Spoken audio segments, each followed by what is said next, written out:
सभी का स्वागत है। मैं आशुतोष द्विवेदी बीएससी प्रथम वर्ष के आज के प्रथम प्रश्न में आपका स्वागत करता हूं। आज का हमारा टॉपिक है कंप्लीटनेस ऑफ सीक्वेंस। पिछले क्लास में डिस्कस किया गया है Cauchy theorem on limits. Cauchy theorem on limits. तो आज हम सबसे पहले आपको कुछ प्रॉब्लम देते हैं, उस प्रॉब्लम का सॉल्यूशन के साथ problem on the base of Cauchy theorem on limit, जिसमें आपने फर्स्ट थ्योरम और सेकंड थ्योरम। पहला क्वेश्चन हमारा है so that limit 1 upon n 1 plus 2 to the power 1 by 2 plus 3 1 by 3 plus dot n raised to power 1 by n equal to 1। ये आपको limit में दिखाना है, ठीक है। तो सॉल्यूशन में सबसे पहले आप देखेंगे कि जो एसोसिएटेड सीरीज दी गई हुई है, इस सीरीज का जनरल टर्म क्या है और इसके आधार पर हमारा सीक्वेंस क्या होगा। यहां से हम देखेंगे कि इस सीक्वेंस सीरीज का ये जो टर्म है यह इसका nth टर्म है। तो इस nth टर्म पर ही हम अपने सीक्वेंस को डिफाइन कर सकते हैं। Let an equal to n raise to power 1 by n, ठीक है। ये हमारा क्या सीक्वेंस है। देन अगर हम लिमिट अप्लाई करते हैं, देन लिमिट ये raise to power limit an equal to 1 हो जाएगा। अब देखिए यहाँ पहला अगर हम थ्योरम अप्लाई करते हैं, hence by Cauchy first theorem we have, ठीक है। कॉची के फर्स्ट थ्योरम से हम वेरीफाई कर सकते हैं कि limit a1 plus a2 plus dot dot an upon n equal to 1, ठीक है। और यहां से हमारा क्या रहेगा, एंड देन आपका हो जाएगा लिमिट, ठीक है, a1 प्लस a2। तो यहां से क्या रहेगा 1 अपॉन n ऑलरेडी दिया हुआ है, फिर 1 plus 2 raise to power 1 by 2 plus dot dot n raise to power 1 by n equal to 1, ठीक है। तो आपको इसमें कुछ करने की जरूरत नहीं है, सीधे आप देखिए करेंगे क्या कि जो प्रॉब्लम आपको दिया हुआ है, सॉल्यूशन बहुत 4-5 लाइन में आपका सॉल्यूशन हो जाएगा कि जो प्रॉब्लम दिया हुआ है, ठीक है ना। ये आपका प्रॉब्लम दिया हुआ है, ये इसका लिमिट पॉइंट है 1, इसका लिमिट पॉइंट दिखाना है आपको। तो सबसे पहले क्या करिए कि जो एसोसिएटेड सीरीज है, यानी जो प्लस के रूप में लिखा हुआ है, इस सीरीज का जनरल टर्म ले लीजिए। यह हमारा जो जनरल टर्म है इसी को ले लेना है और इसी से अपने मेन सीक्वेंस को डिफाइन कर देना। तो हमने क्या किया कि जनरल टर्म इसका n raise to power 1 by n है, तो हमने सपोज करके let n equal to n raise to power 1 by n, ठीक है। अब देखिए कि अगर इस सीक्वेंस इसको हम लिमिट अप्लाई करते हैं, लिमिट कैसे अप्लाई करेंगे, तो लिमिट क्या रहेगा an, that means limit n tend to infinite n raise to power n। और जब आप इसको इनफाइनाइट पर टेंड कराएंगे तो इसकी वैल्यू क्या रहेगी 1 आ जाएगी, क्या रहेगी 1 आ जाएगी। तो वह सीधे लिख दिया गया, then limit an equal to 1। अब आगे देखिए, hence by Cauchy first theorem we have, limit इसमें भी अप्लाई किया गया। लिमिट कैसे अप्लाई करते हैं, तो जो कॉची का फर्स्ट थ्योरम है वो क्या कहता है कि जो नया सीक्वेंस है वह सीक्वेंस भी उसी पॉइंट पर कन्वर्ट करेगा। तो हमारा जो सीक्वेंस है a1 plus a2 plus an के लिए जो डिफाइन कर रहे हैं हम, a1 plus a2 plus dot dot an upon n, a भी 1 पर ही क्या करेगा कन्वर्ट करेगा।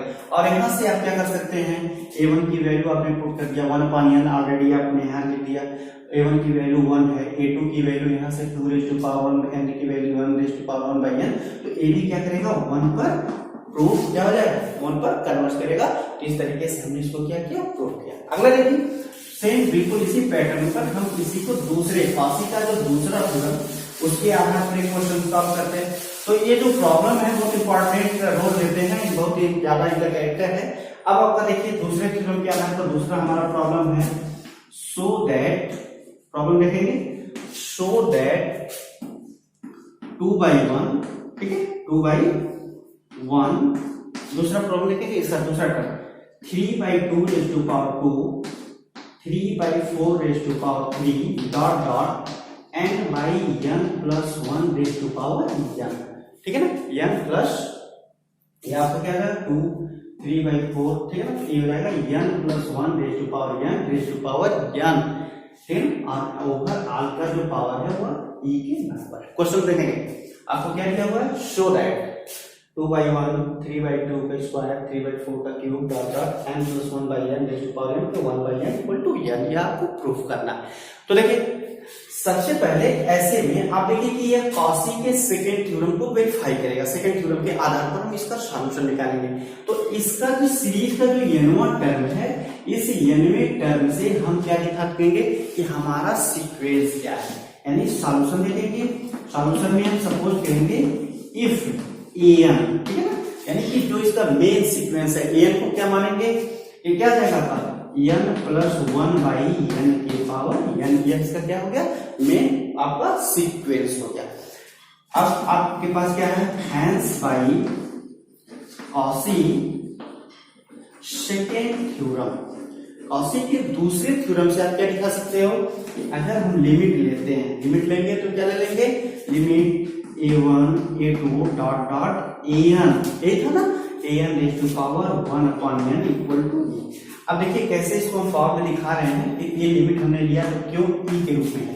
आप यहां से देखेंगे कि लिमिट अगर हम लेते हैं n plus 1 upon n raise to power n का, तो यहां से इसको हम लिख सकते हैं limit 1 plus 1 upon n raise to power n, और बाइनोमियल प्रमेय में या जिसको आप द्विपद प्रमेय बोलते हैं, इसमें इसकी वैल्यू होती है e के बराबर। तो देखिए limit a1 a2 a3 an dot 1 upon n की वैल्यू हो गई e, ठीक है ना। अब यहां से आप क्या कर सकते हो, आप वैल्यू पुट कर सकते हो, तो क्या जाएगा लिमिट a1 का मतलब, अब देखिए सीक्वेंस में जानेंगे, a1 का मतलब 2/1, ठीक है, फिर a2 का मतलब 3/2 का स्क्वायर, 3/4 का cube dot dot n plus 1 raise to power n के पावर n का होल n बाई n।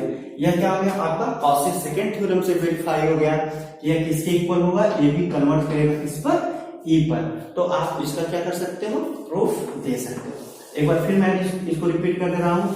ये प्रॉब्लम आपको करना क्या है, तो सबसे पहले कि जो कॉशी के प्रॉब्लम है उसमें आप देखेंगे कि उस जो सीरीज दिया है उस सीरीज का n वां टर्म क्या है। तो इस सीरीज का देखिए 1 रखेंगे आप, तो 1 पर क्या मिलेगा, यहाँ 1 प्लस 1 बाई n यानी कि 2/1 रेज़ टू पावर 2/1। 2 पर क्या मिलेगा 2 प्लस 1/2, 2 प्लस 1/1 यानी कि 3/2 रेज़ टू पावर n, तो 2 हो गया। तो इस सीरीज से आप देख सकते हो कि यह सीरीज क्या n वां टर्म क्या है, उस n वें टर्म को आपको ले लेना है, ठीक है ना। और उसके बाद क्या करना है कि an को आप लिमिट एग्जिस्ट करा दीजिए। तो an equal to n plus 1 raise to power n है, हम देखिए अलग से लिमिट एग्जिस्ट कराए हैं, तो n plus 1 raise to power n में लिमिट एग्जिस्ट हुआ, तो इसको n से डिवाइड करेंगे तो 1 plus 1 by n raise to power n होगा। तो इसकी बाइनोमियल जो प्रमेय पढ़ते हो आप, द्विपद प्रमेय बोलते हो, बाइनोमियल एक्सप्रेशन बोलते हो, उससे इसकी वैल्यू e के बराबर होती है। अलजेब्रा में आप इस चीज को पढ़ चुके हो प्रीवियस क्लासेस में। तो यहां से हमने क्या लिखा, hence by Cauchy second theorem limit a1 a2 dot dot an equal to 1 by n equal to l। तो यहाँ का लिमिट पॉइंट क्या है, an का लिमिट पॉइंट क्या है, e है। तो इसलिए अब देखिए आपने कॉशी थ्योरम में क्या दिया है कि अगर कोई सीक्वेंस an है और वह l पॉइंट पर कन्वर्ज कर रहा है, तो इस an की सहायता से अगर कोई एक्सियल सीरीज, ठीक है ना, एक्सियल सीरीज बनाई गई है, कैसे बनाई गई है, तो a1 a2 dot dot an raise to power n, तो ये भी क्या करेगा, n पर कन्वर्ट करेगा। यह कॉशी का सेकेंड थ्योरम है। मतलब क्या हुआ कि अगर कोई सीक्वेंस है उसका कन्वर्जेंट पॉइंट l है, तो उसके एसोसिएटेड टर्म से जो सीक्वेंस बनाया गया है, कैसे बनाया गया है, first term into second third n term और raise to power 1 by n, तो वह जो नया सीक्वेंस डिफाइन किया जाता है एक्सियम से, वह भी क्या होता है, उसी पॉइंट n पर कन्वर्ज करता है, ठीक है ना। ये कॉशी का सेकंड थ्योरम, हमने बिल्कुल सेम इसी चीज का यूज किया और हमने देखा कि an की वैल्यू है n plus 1 by n raise to power n। हमने limit n tend to infinite इसमें एग्जिस्ट कराते हैं, n टेंड टू इनफाइनाइट का एग्जिस्टेंस होता है। तो आप इसको क्या करेंगे, limit n tend to infinite 1 plus 1 raise to power n, जिसकी बाइनोमियल एक्सप्रेशन से वैल्यू आती है e। मतलब कि जो आपका सीक्वेंस है, यह सीक्वेंस क्या कर रहा है, e पर कन्वर्ट कर रहा है, या ये इसका लिमिट पॉइंट है। तो अब आप कह सकते हो कि इस सीक्वेंस का एसोसिएटेड जो सीरीज के रूप में, टर्म के रूप में एसोसिएटेड सीक्वेंस मिलेगा, उसका भी लिमिट पॉइंट क्या होगा, e होगा। That means limit a1 a2 dot dot an raise to power n equal to a। यहां से आप देख सकते हो, यहाँ l लिखा है, यहाँ पर ये वैल्यू आई हुई है। अब आप वैल्यू पुट कर दो, तो लिमिट 2/1 3/2 रेज़ टू पावर 3/4 की वैल्यू क्या आ जाएगी, e पर कन्वर्ट करेगी। ये आपका हो गया सॉल्यूशन। अब दो नए क्वेश्चन आप देखेंगे कि उन क्वेश्चन को कैसे हम सॉल्व करेंगे कुछ अलग तरीके से। यह दो हो गए, पहला और दूसरा, कॉसी फर्स्ट थ्योरम पर और कॉसी सेकंड थ्योरम पर। अगले में भी हमको कॉसी सेकंड और फर्स्ट का यूज करना है, लेकिन जो प्रॉब्लम है उसका मॉडल थोड़ा सा अलग होगा और बहुत ही अच्छा क्वेश्चन है, आपको देखने से लगेगा इसका यूज आप बहुत पहले कर चुके हो, ठीक है ना। अगला हमारा क्वेश्चन है लिमिट, आपको दिखाना है लिमिट 1 upon n plus 1, ठीक है, n plus 2, n plus 3 dot dot क्या हो जाएगा लास्ट का term n plus n raised to power 1 upon n equal to 4 upon, क्या दीजिए 4 upon n। सिंपल सा क्वेश्चन, ठीक है, 1 upon n plus 1, n plus 2, n plus 3 dot dot n plus 1 raised to power n होगा 4। अब देखिए आपको कैसे लगेगा कि हमको कॉसी फर्स्ट थ्योरम से करना है या कॉसी सेकंड थ्योरम से। तो कॉसी फर्स्ट थ्योरम में जो एसोसिएटेड सीरीज होगा वह डॉट प्लस के रूप में होगा और कॉसी सेकंड थ्योरम में वह डॉट के रूप में, मल्टीपल के रूप में होगा।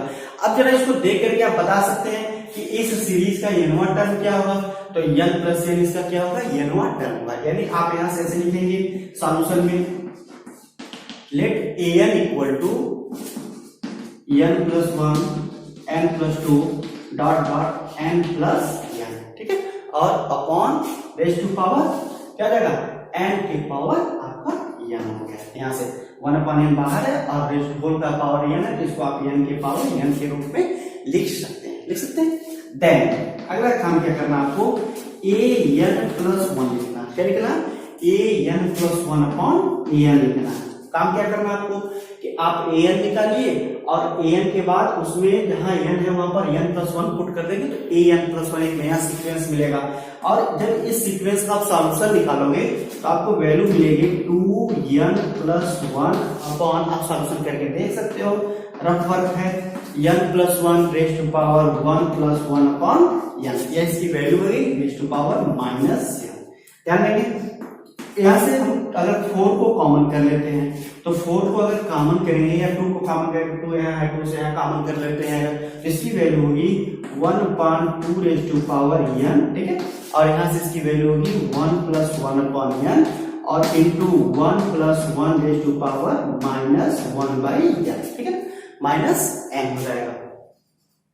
अब देखिए कि बाइनोमियल एक्सप्रेशन से इसकी जो वैल्यू आएगी वह 1 अपॉन e के बराबर आएगी। किसके बराबर आएगी 1 अपॉन e के बराबर। और यहां से जब आप लिमिट अप्लाई करोगे तो लिमिट क्या हो जाएगा, limit n tend to infinite a n plus 1 upon a n equal to 4 into 1 upon e, that is equal to 4 upon e। तो आप देख रहे हो कि जो आपका क्वेश्चन दिया हुआ है उस क्वेश्चन का जो सॉल्यूशन है या ऐसे ही बोल सकते हो, limit n tend to infinite a n equal to 4 upon e, ठीक है। तो आप इसका यूज क्या किए हो, आप लिख सकते हो by quasi second theorem on limits, ठीक है ना। Quasi second theorem on limits से हम इसका दिखा रहा है, इसकी जो वैल्यू है वह 4 अपॉन e के इक्वल है। ये हमारा आज का क्वेश्चन हुआ। अब एक सबसे इंपॉर्टेंट क्राइटेरिया पिछले क्लास में हमने आपको बताया था, कंप्लीटनेस क्या होता है। तो किसी भी सीक्वेंस का जो कंप्लीटनेस है वह डिपेंड करता है उसके नंबर सिस्टम पर, मतलब ठीक है। तो कंप्लीटनेस को अगर आपको डिफाइन करना है तो कंप्लीटनेस के लिए आप देखिए क्या करेंगे, आपका सिंपल सा इसका डेफिनेशन होता है एवरी कॉसी, इफ, ठीक है, every quasi sequence in S where S is any set of real number it converges in some point of S is called complete, ठीक है। थ्योरम का समझेंगे क्या कह रहा है। थ्योरम कह रहा है कि अगर यस कोई सेट है रियल नंबर का, ठीक है, और उस सेट में जितने भी कॉसी सीक्वेंस हैं वो सभी कॉसी सीक्वेंस उसी यस के किसी पॉइंट पर अगर कन्वर्ज कर रहे हैं तो उसको हम क्या बोलते हैं, कंप्लीटनेस ऑफ द सीक्वेंस। मतलब कि अगर आपका सेट ऑफ रियल नंबर है तो सेट ऑफ रियल नंबर के जितने भी कॉसी सीक्वेंस बन सकते हैं, अगर वो सभी कॉशी सीक्वेंस इसी रियल नंबर के किसी पॉइंट यल पर अगर कन्वर्ज कर रहे हैं तो आप कह सकते हो कि जो सेट ऑफ आर है, सेट ऑफ रियल नंबर है, वह कंप्लीट है सीक्वेंस के केस में। अब इसका दो एग्जांपल मैं आपको बता दूं। पहला example is the set of real number R is complete, ठीक है ना, the set of real number R is complete. और दूसरा इसका देखिए example, the set of rational number, the set of rational number Q is not complete. अब देखिए क्यों ऐसा होता है कि जो सेट ऑफ रियल नंबर है वह कंप्लीट होता है और जो सेट ऑफ रेशनल नंबर है वह कंप्लीट नहीं होता है। तो सिंपल सा आप इसको प्रूफ देख सकते हैं, आप इसको प्रूफ कर सकते हैं। कंप्लीटनेस को फिर डिफाइन कर लेंगे कि if every Cauchy sequence in yes, जहां यस क्या है, सेट ऑफ रियल नंबर, ठीक है ना, सेट ऑफ रियल नंबर के जितने भी कॉशी सीक्वेंस हैं अगर वह उसी सेट के किसी पॉइंट पर कन्वर्ज कर रहे हैं तो उस सेट को क्या बोलते हैं, कंप्लीट सेट बोलते हैं। दो एग्जांपल हमने लिया। Example first, the set of real number R is complete. Real number का जो सेट होता है वह कंप्लीट होता है। क्यों? क्योंकि रियल नंबर के जितने भी आप सीक्वेंस बना सकते हैं उन सभी कॉशी सीक्वेंस की कन्वर्जेंस पॉइंट रियल नंबर में मिलते हैं। दूसरा देखिए हमने लिखा the set of rational number Q is not complete. तो इसका मतलब क्या होगा कि अगर जो set of rational number Q है वह कंप्लीट नहीं है तो इसका मतलब कि रेशनल नंबर में कोई न कोई ऐसा सीक्वेंस होगा, कॉशी सीक्वेंस होगा जो क्या करता होगा, इस रेशनल नंबर में कन्वर्ज नहीं करता। तो इसका बहुत सिंपल सा एग्जांपल है, आप ले लेंगे कि अगर रूट 2 है, ठीक है ना, इस रूट को अगर हम डिफाइन करते हैं किससे, an से, अगर हम डिफाइन कर रहे हैं किसी सीक्वेंस an से, तो रूट 2 का जो है लिमिट पॉइंट वह 2 मिलता है, ठीक है ना। अब यहां से देखेंगे कि an जो है वह रूट 2 पर भी कन्वर्ज करेगा और an जो है वह यल पर भी क्या करेगा, कन्वर्ज करेगा, यानी L belong to Q, root 2 also belong to Q। यहां से देखिए मतलब क्या हुआ, अब आपने एक थ्योरम पढ़ा है कि every Cauchy sequence has a unique limit point.